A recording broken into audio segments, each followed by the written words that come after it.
أول شيء خلينا نفهم ما هو الحماس. الشرارة اللي تدفعك للبدء، هذه مفاجأة.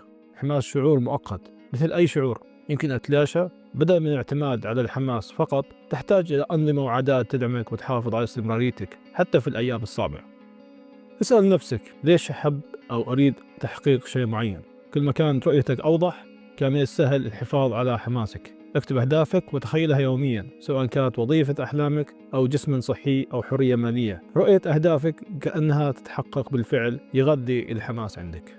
الأهداف الكبيرة قد تكون مرهقة، من المهم تقسيمها إلى خطوات صغيرة قابلة للتنفيذ. بدل ما يقول أنا أريد أن أركض ماراثونا، ركز على ركض لمسافة ميل واحد فقط في اليوم. الانتصارات الصغيرة تبني الزخم.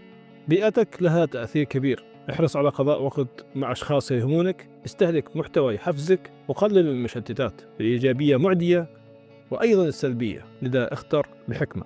احتفل بتقدمك. المكافآت لا تحتاج أن تكون كبيرة. شاهد برنامجك المفضل، كافئ نفسك بوجبة خفيفة، أو خذ يوم راحة. تقدير جهودك يبقيك متحمسا للاستمرار. تذكر، الحماس ليس عن الشعور بإثارة طوال الوقت، بل عن بناء عادات، إيجاد هدفك، والمثابرة حتى في الأوقات الصعبة.